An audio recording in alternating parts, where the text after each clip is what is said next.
喂，刘主任。陈宇啊，黑客找到了。黑客找到了。你们学生会不用再管这件事儿了。刘主任你好，我是赵凡舟。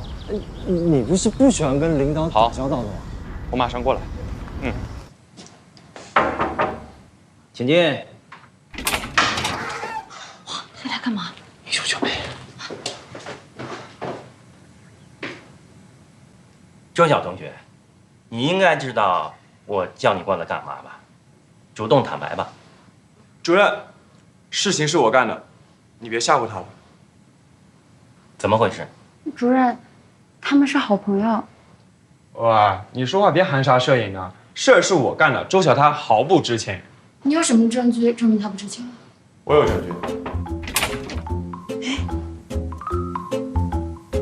主任，是周晓想出了在论坛上引诱黑客的办法，编程社也查出了这个 ID 和那天表彰大会的黑客是同一个人，而且他在网上留下了笔记，我已经把笔记鉴定了出来。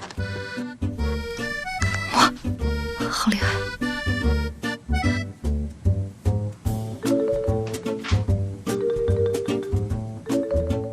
对不起啊，我好像又误会你了。不过你一开始也不应该误导我嘛。幸好范舟及时到了。没关系，反正是蔡雅思智障嘛。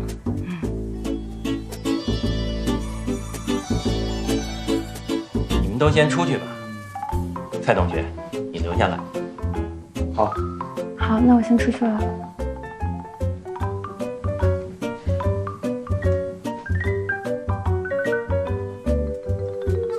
去吧，别担心了。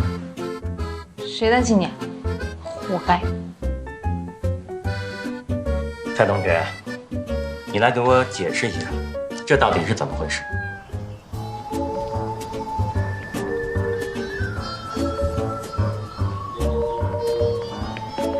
主席，那个我有名字啊。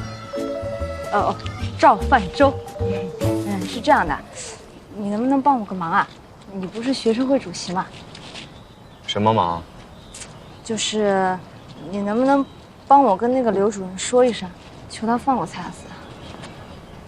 不能。小气，这忙都可以放，那我这件事肯定也成立不了了。可以成立。啊？